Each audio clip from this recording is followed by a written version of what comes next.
I'm Jacqueline Gratson. Hi, I'm Susanna Beal. Hi, I'm Nicholas Rathier.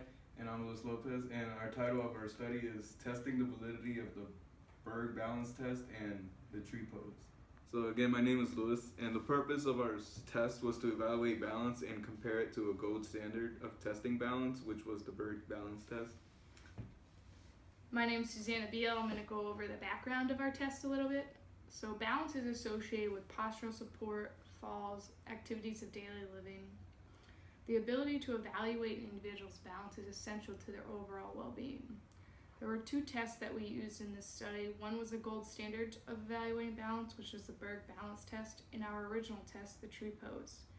Finding a test that can accurately evaluate an individual's balance is essential. In order to accurately evaluate an individual's balance, an original test was created to compare to the gold standard of testing balance, which is the Berg Balance Test. There are a few studies out there that have examined the validity of an original test compared to the gold standard of testing balance.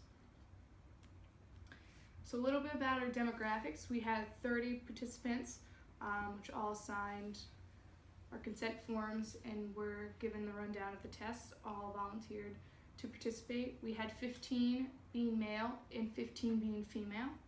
The mean ages of our females was 20.1 and males 21.2.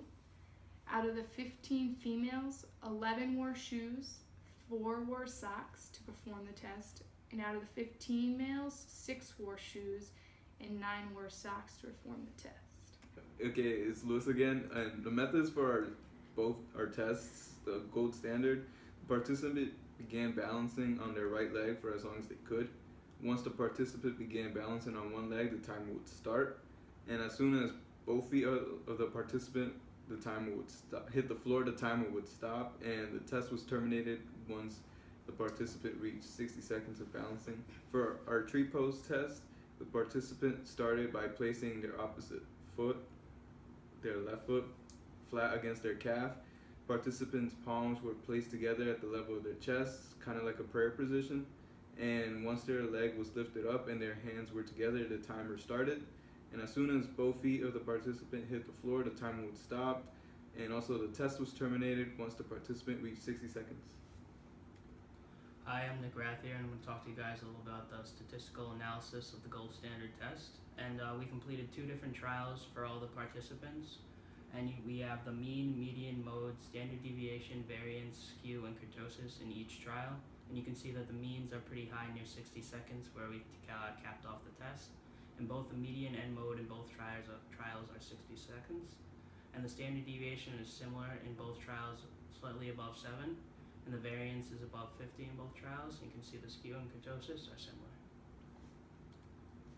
Back to Luis. So both the trials of our tree pose test, the medians were again close to 60 seconds because we capped it off at 60 seconds. The median and mode are also both 60 because most of the people actually hit 60 seconds. Standard deviation, variance, skewed, and kurtosis are also shown there. The standard deviation of the first trial of the tree pose was almost 10, and the standard deviation for the trial 2 was 6.55, almost 7. Variance are both different. For the first trial, it was 93, and the second one was 42.91.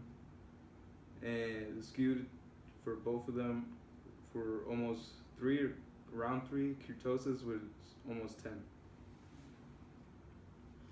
Hi, my name is Susanna Beal. I'm going to talk to you a little bit about our pass and fail test that we ran for the gold standard and tree pose. As you can see shown here, for the tree pose, on average, a majority of the individuals passed the test, more so than the gold standard. Hi, I'm Jacqueline Gratson, and for our study, we started off doing the skewed kurtosis and reliability, and the numbers were very off. As Luis and Nick said before, this had showed before, the skewed and kurtosis numbers were very often did not make sense, as did the Pearson's reliability of gold standard. As you can see, it was a 0.011, which is not correct. So we changed to a pass-fail test, and we ended up with a kappa coefficient for gold standard being 0.52 and the TRPOs being 0.51. This gives a moderate agreement between both trials, which is something that we were definitely looking for and does help and make more sense with our data. And just for some results, this is comparing the male and female in both balance tests. So the first graph to the left is both of the male times. So it compares the blue is the gold standard test and the red is the TRPOs. So you can see in each subject which one they did better in, but majority of them all passed. And then on the right is the female. Again, gold standard's in blue and TRPOs is in red. And you can see that, again, majority of them passed both tests. There's definitely a outlier in one subject, which got 30 on both, and another one got 30 for gold standard, but passed the TRPOs. And looking at both graphs next to each other, you can see that more females failed the test than the males. So here's Susanna. Hi guys, it's Susanna. I'm just going to go over a little bit about the results that we got from male and females who wore shoes versus those who wore socks. So as we can see on the chart to the left over here, majority of the individuals for TRPOs and gold standard passed and made it all the way to 60 seconds. You do see that we have a few outliers here. Subject 10 did way better with the TRPOs compared to the gold standard, and subject 12 did better on the gold standard than they did on the TRPOs. So that may have some impact on the data, but overall, male and female, there was no difference between those who wore shoes on their test results. Over here, we see those that wore socks. Again, there are a few outliers, but a majority of the individuals did reach 60 seconds.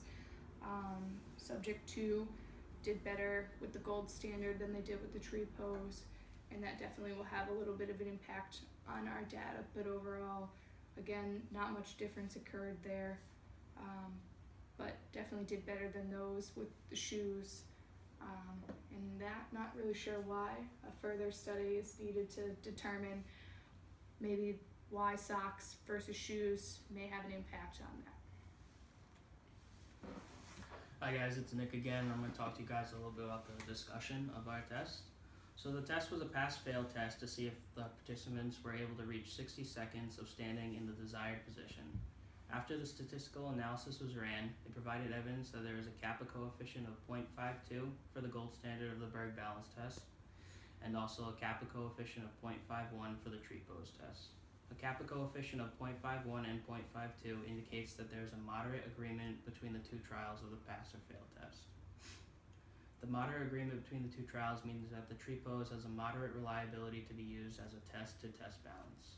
Throughout the test, it was up to the participant whether they wanted to wear their shoes or just socks. Almost all of the participants who completed the test in their socks were able to pass the test for at least one trial, while the people who wore shoes had more difficult of a time.